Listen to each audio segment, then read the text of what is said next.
Today is Tuesday. It is April 26, 2022, and welcome to the Benjamin Dixon Morning Show.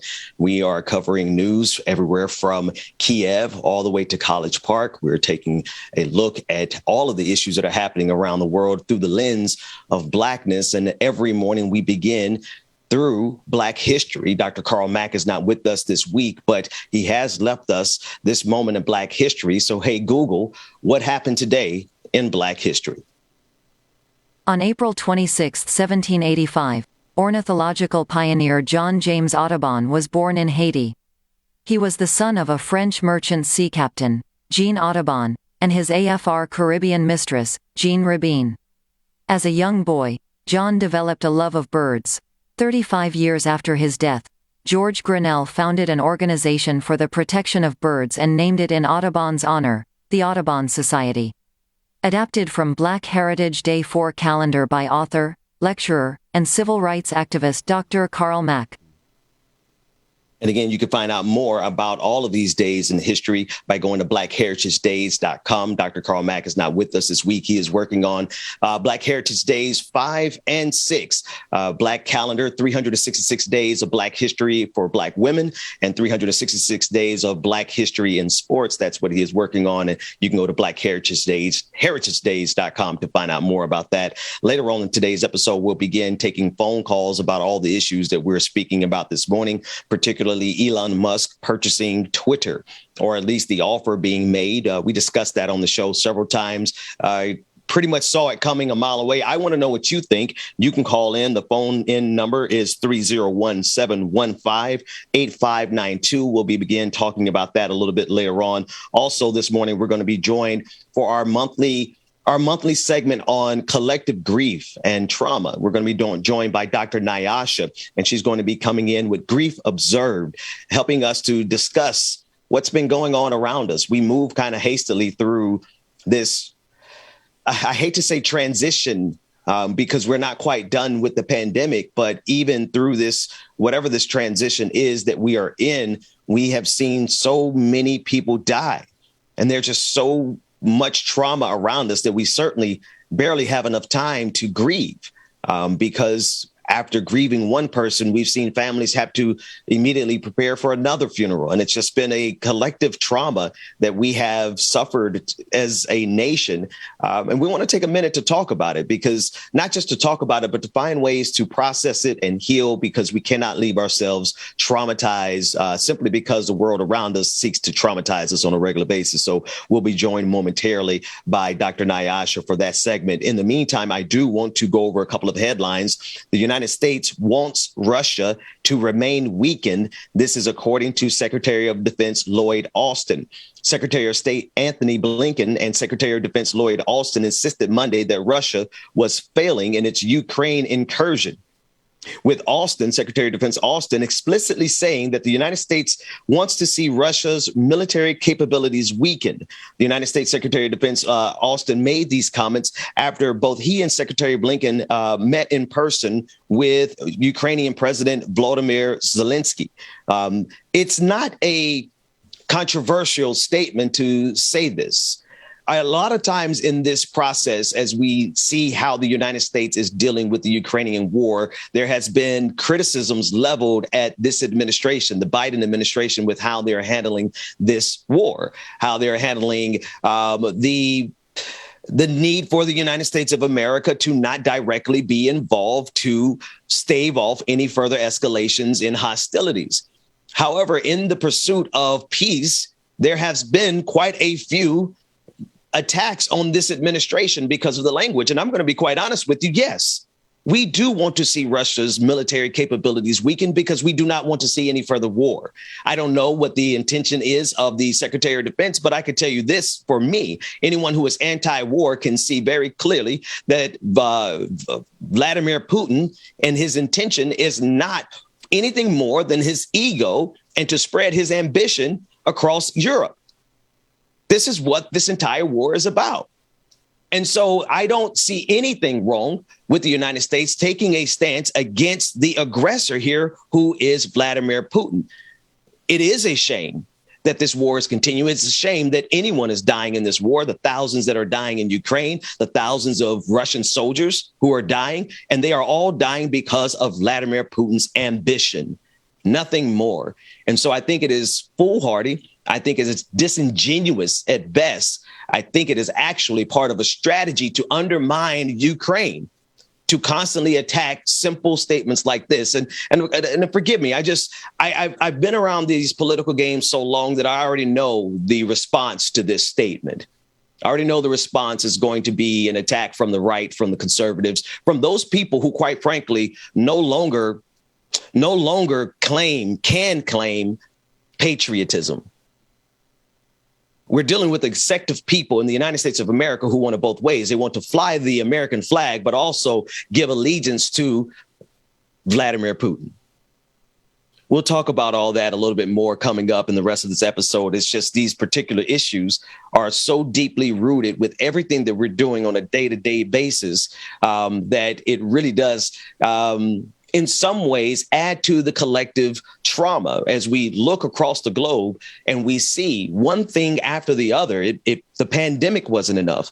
Then we saw immediately after the beginning of the pandemic, we saw the murder of George Floyd, and we saw the suppression of the protests. And now we're living through what feels like the beginnings of World War III.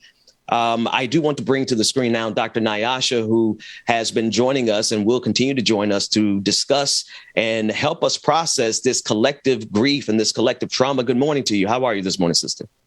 I'm doing well, Benjamin. And you're so close. The pronunciation of my name, Nayasha. You know, you said I have a track record here. And here's the thing now. This is what's bad. You and I have known each other for years. However, we've known each other for years through Twitter. Nayasha, forgive me for the mispronunciation. I have a reputation of ruining everyone's name. Talk to us about this in this month. I know you're going to come on a monthly basis and try to guide us collectively through this collective grief that we're suffering. And a lot of times I think it's difficult to even recognize that we as a collective people, humans, are dealing with a significant amount of grief right now. Yeah, absolutely. So I know today we're going to talk about traumatic grief and the use of rituals, collective and individual rituals to help with that. So I think first I want to start with just framing what we're talking about when we talk about grief, when we talk about trauma, what we talk about when we're saying traumatic grief, and then also rituals. So when we speak of grief, we're talking about normal human responses to permanent attachment severance. Okay. And so the nature of the severance is permanent, and grief is a normal way that we tend to respond to that. The nature of your attachment is going to influence the ways in which grief manifests within the individual. And so all attachments are meaningful on some level, but it doesn't necessarily mean that all attachments are warm or bring a sense of comfort and loving feelings, but they're meaningful. And so the nature of your attachment to the object that has been severed is going to influence what rises up for you. And when we think about trauma, I want us to think about a terrorizing shock to the system, a terrorizing shock to the system that overwhelms the system's ability to access its typical coping resources. And there are three primary trauma responses that show up in the nervous system. The first is hyperarousal. The second is hypoarousal. And the third is a mix of both. And so when we have a hyperarousal response to a traumatic loss, our nervous system prepares us to fight or to take flight and flee the terror. And so the system is really highly activated. Well, all of these are activation, but think of a racing heart, a tightening of the muscles, and preparing for action, and also a conservation of some other functions within the body so that you're prepared, you're channeling all of your energy to fight or to flee. The second, hypoarousal, think of as an overwhelming of the system to the point that you go into almost a limp, dissociated, faint, or fawn response. And then the third would be a combination of the two, where your nervous system is actually highly activated while you're also in a limp response, and the two together can create what we call a freeze reaction, where you're frozen. And so if we put those two together, when we think about traumatic grief, we think about a permanent severance of an attachment that overwhelms our system's normal capacity to cope. Okay. With respect to grief rituals, do you want to say something there? Yeah, I want to ask a question. You frame it as an attachment, and so I'm assuming this doesn't have to be a person. This doesn't have to be an attachment. Can be literally anything that has been removed from us. Could you just talk about the differences between it being a person that has been removed from our lives versus something else? Yeah, sure.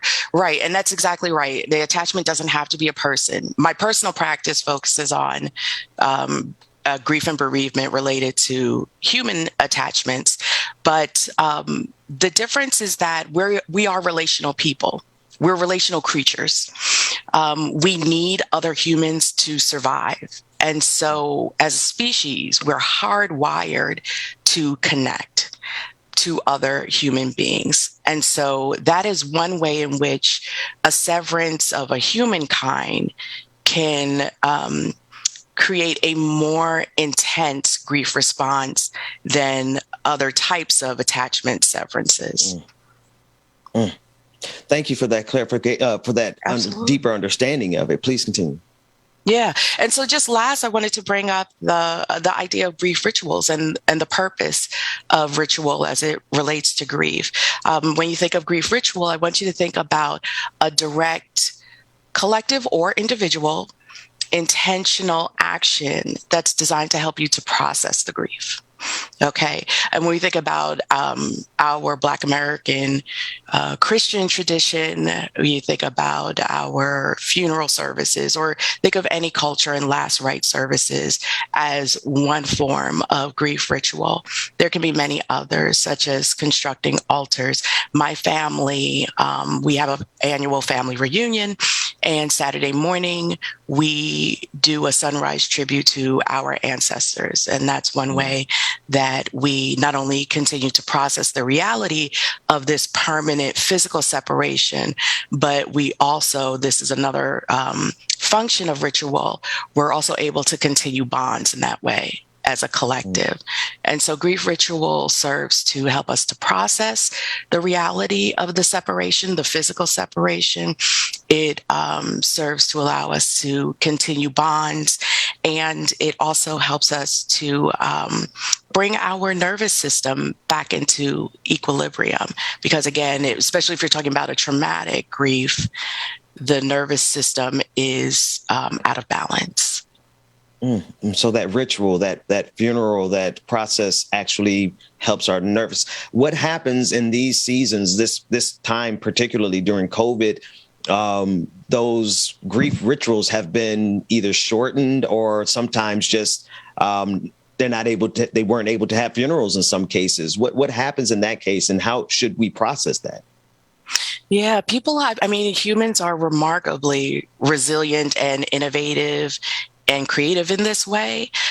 So some folks have had services and last rites over mediums such as Zoom. And I was thinking about, in the case of my own family, not the funeral, which we did have a funeral in person and streamed for a loved one who transitioned last year. But the technology also allowed us to hold vigil for that loved one as they were transitioning in the hospital during a time when, under normal circumstances pre-pandemic, we would not have all been able to be there with this individual while they were hospitalized. But the technology allowed us to be with our loved one and surround them as they took their last breaths and transitioned, and for us to make decisions about that transition as a family, rather than putting all of that decision-making burden on the next of kin, which is very typical in Western kind of approaches to end of life. And we had a wonderful palliative care doctor who spoke with us and reminded us that this doctor was a person of color, and reminded us that we as people of color, we step into this space collectively, not as individuals. And so it's appropriate that this be a collective decision. And so that became its own grief ritual in process that was prelude to the funeral service, which happened, like I said, both in person and online. I know a lot of families have decided to hold memorials at later dates, and people have found those as very meaningful. And so my sense is that the meaning is not lessened, because we have to develop these creative new ways to enact ritual. Help me, if you don't mind, contextualize what you're saying for the loss of hope, because quite honestly, in the line of work that I'm in, listening and talking to people, and we've heard it in the voice of callers, a lot of people have almost lost a permanent attachment to their sense of hope for something better. Is there any analog there? I mean, I think this is, again, where ritual becomes really valuable, and possibly looking into reconnecting to ritual so that you are reconnecting to a sense of hope, to a sense of purpose, to a sense of, I say this all the time, an existence larger than your current circumstance in the present moment. I mean, part of how ritual works is that it taps into a transcendent experience, something beyond, the corporal and the here and now. And so especially if you're struggling with hope, doing something collective, intentional, and you can be creative. You can sit by the waterside and journal. If you're imbuing that experience with intentionality and the idea of this as a precious act, for many people a sacred act, but even if not sacred, precious and meaningful, then you've tapped into the power of ritual and what it can do. And so it's our intentionality. There's so many of us, myself personally, who I grew up in a environment where we really took everything to the Lord in prayer, right? We didn't really go get mental health counseling for a whole lot of things. And I think that's kind of true for a lot of people in the Black community. Hearing you say that really resonates with me, because there's been times where I have had to just intentionally sit aside time to do X in order to address this thing that I was feeling. But I never knew that it was the intention itself that brings equilibrium to us. So help us just really, I know you've said it, but I think that is fascinating. Yeah. Setting our intention to do something actually helps the healing process. Yes, because when you're setting your attention, you're bringing in the meaning, and the meaning making is part of what's healing. That's the distinction between kind of a habitual act that you can do mindlessly or automatically and a sacred act or a ritual act, is that you're bringing intention to it, you're bringing meaning to it, and you're bringing a sense of what you're doing as precious. Absolutely. And especially for your line of work. Especially for your line of work. Yeah. I mean, you guys are frontline trauma workers. I was thinking about this last month.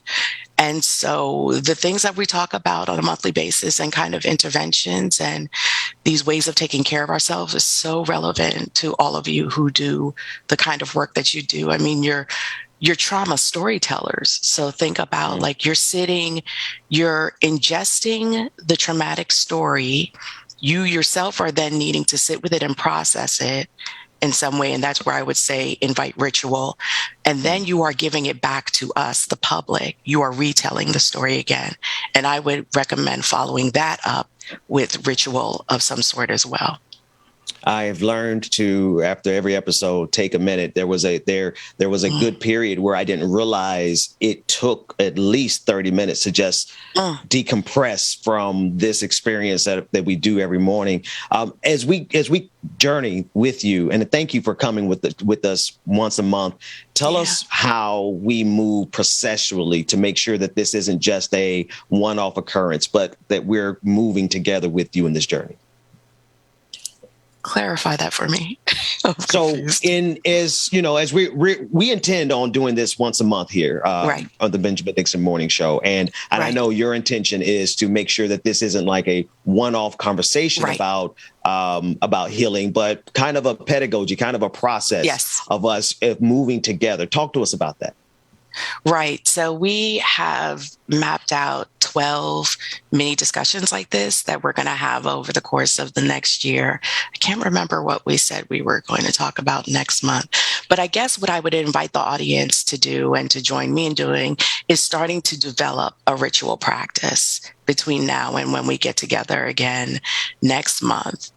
You have to have your own practice, and it needs to be your own. So it can't just be something that you kind of have absorbed through cultural, socialization and culturation. It needs to be meaningful to you. That may be the same thing, but it may not.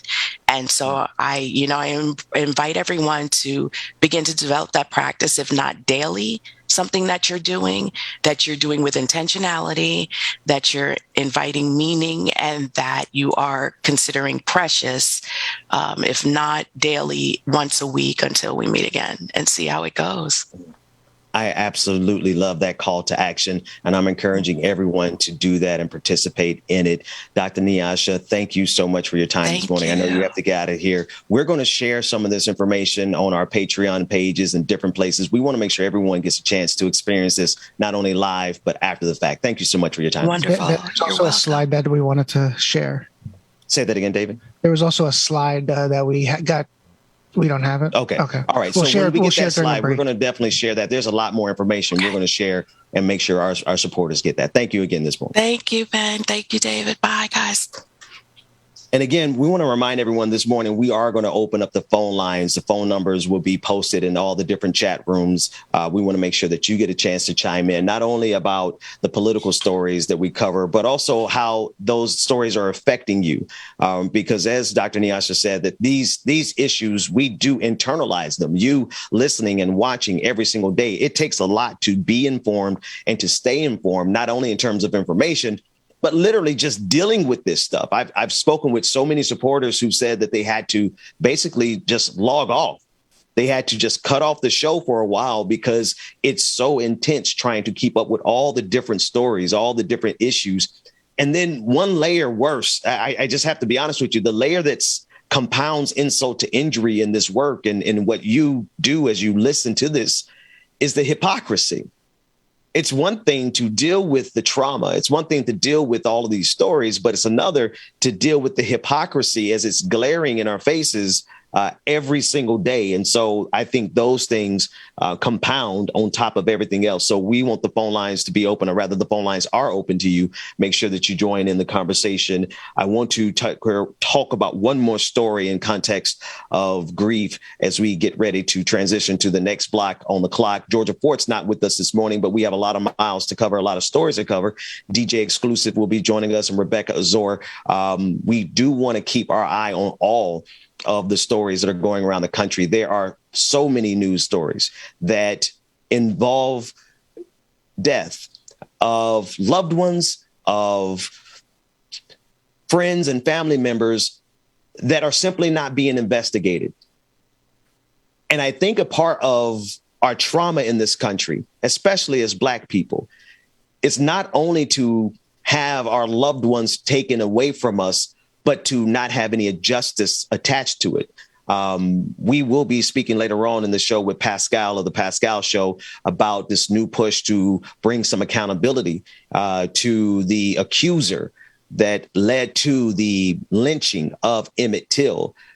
So many times in so many ways, we've seen traumatic events happen, lives taken, and there be no justice. Well, that's happening right now today. I mentioned Emmett Till, but right now today, there are people, Black people specifically, who have been gunned down in the streets of Jacksonville, Florida, in the streets of Jackson, Mississippi, of Marietta, Georgia, who simply have had their cases closed without anyone being brought to justice. And that is compounding to the catalog of traumas that people suffer in this country, particularly Black people. We're going to take a quick break. When we come back from this break, we're going to go on the clock. Georgia Fort's not with us, but our phone lines are open. We want to hear from you. Join the conversation. Let us know what you're thinking about all these stories. What are you thinking about Elon Musk making his move to purchase Twitter? We called it several weeks ago. I knew as soon as he got involved that was going to be what he was going to try to do. I want to know what you think. Make sure you join the conversation. We'll be back with more of the Benjamin Dixon Morning Show right after this break.